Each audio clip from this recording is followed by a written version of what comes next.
Hi everyone, నేను ఈరోజు మీ అందరి ముందుకి ఈజీ రెసిపీతో వచ్చేసాను. అదే మసాలా వడలు. మసాలా వడలు అంటే ఇష్టం లేని వాళ్ళు ఎవరు ఉండరు కదా. సో అందుకే పిల్లల నుంచి పెద్దవారి వరకు అందరి ఫేవరెట్ అని చెప్పొచ్చు ఇది. మసాలా వడల కోసం మనం ముందుగా శనగపప్పుని ఒక 3 గంటలు నానబెట్టుకోవాలి. నేను ఇలా నానబెట్టుకున్న దాన్ని మళ్ళీ బాగా కడుక్కొని మిక్సీ జార్లో వేసి రుబ్బుకున్నాను. ఇది మన టెక్స్చర్ ఎలా ఉండాలి అంటే కొంచెం పప్పుగానే ఉంటుంది, రవ్వలాగా.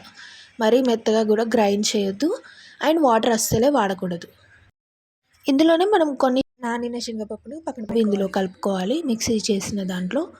అండ్ అందులో అల్లం వెల్లుల్లి పేస్ట్, చిన్నగా తరిగి పెట్టుకున్న ఉల్లిపాయలు, చిన్నగా తరిగి పెట్టుకున్న కల్యమాకు, కొత్తిమీర, మీ దగ్గర పుదీనా ఉంటే పుదీనా కూడా వేసుకోవచ్చు.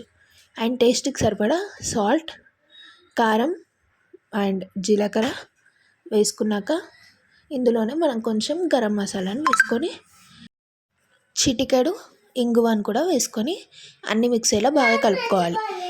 ఇందులో నేను పిల్లల కోసం చేస్తున్నాను కాబట్టి పచ్చిమిర్చి ముక్కలని వేసుకోలేదు. కావాలనుకుంటే అవి కూడా చిన్నగా కట్ చేసి వేసుకోవచ్చు. అండ్ అల్లం ముక్కలను కూడా మనం వేసుకోవచ్చు కావాలి అనుకుంటే. అండ్ ఇప్పుడు ఇదంతా కలిపేలోపు మనం ఆయిల్ని డీప్ ఫ్రైకి వేడి చేసుకోవాలి. ఇలా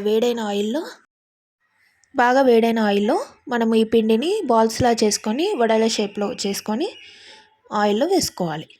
మనకి ఒకవేళ ఈ పిండి అనేది కొంచెం పలుచగా అయ్యి వడల షేప్లో రాకపోతే అప్పుడు మనం కావాలనుకుంటే చాలా అంటే చాలా కొంచెం శనగపిండిని వేసుకోవాలి. బట్ వాటర్ మాత్రం ఎక్కడ యాడ్ చేయొద్దు, ఎందుకంటే మన పప్పులో నుంచి రిలీజ్ అయిన వాటర్ సరిపోతుంది. వాటిని ఇలా మనము డీప్ ఫ్రై చేసుకోవాలి. మన మసాలా వడలు రెడీ అయిపోతాయి. దీన్ని మనకు కావాలనుకుంటే సాస్తో ఆర్ ఆనియన్స్తో లేదా గరం మసాలా లేకపోతే చాట్ మసాలా స్ప్రింకిల్ చేసుకొని కూడా ఎంజాయ్ చేయొచ్చు. Please like, share, subscribe.